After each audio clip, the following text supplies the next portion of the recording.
Sunday evening around the United States. And just a short time ago, President Trump again defended his order, saying America is a proud nation of immigrants, but it must protect its borders. He also promised to issue visas to travelers from all countries once secure policies are in place 3 months from now. But until then, his order stops any refugee from entering the U.S.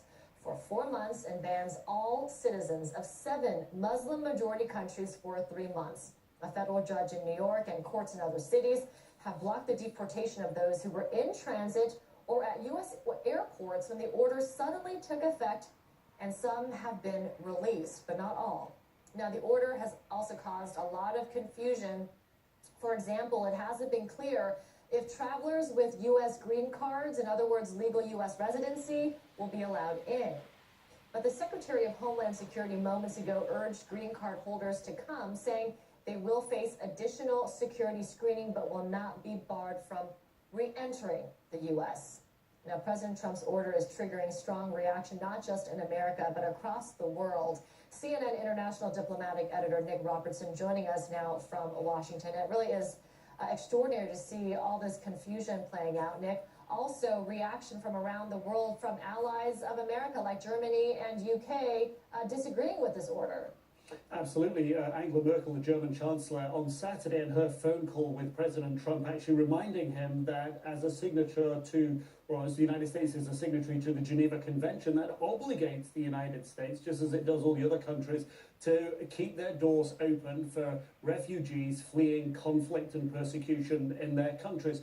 She said she was deeply disappointed with the decision that had taken the British Prime Minister, Theresa May, who was here just a couple of days ago, aligning herself with President Trump and his views, distancing herself barely 24 hours later, saying that she didn't approve of what had done and Britain wouldn't be doing that. She's facing criticism at home from the leader of the opposition back in Britain. He is saying that the people of Britain should get together and issue their own travel ban for President Trump that he's due to visit sometime later this year on a state visit to England, asking people to sign up to that.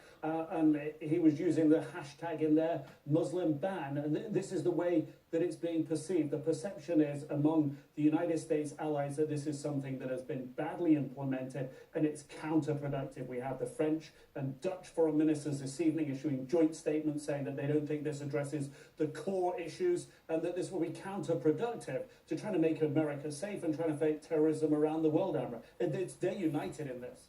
Yeah, you talk about the way that it was implemented and all that criticism they're getting, especially regarding the green card and what happens to people who hold a green card. We were mentioning that earlier, and it seems that there was a lot of contradiction within the White House. First, they said that this ban does apply, and then it doesn't. What's the word? Do we have clarity on this issue? We were looking at this just a couple of minutes ago, talking to officials to try to get clarity. And when 1 minute you seem to be able to pin it down, the next minute another voice says something a little bit different. I think the narrative that it is emerging here and the direction that things are headed in is if you have a green card, you can return to the United States, but there's going to be a second level of scrutiny when you arrive with that green card. Now, if you're a citizen of one of those 7 countries we've talked about and you have a green card, this is where the sort of opaqueness on what's happening and the confusion. I mean, look, this has been criticized in the United States by senior Republican leaders saying that it was ill-conceived and that it wasn't rolled out with the State Department, Defense Department, Department of Justice, Homeland Security being involved. And this is leading to much of the confusion. All right, Nick Robertson, appreciate that live for us there in Washington. So much to talk about. Also, not just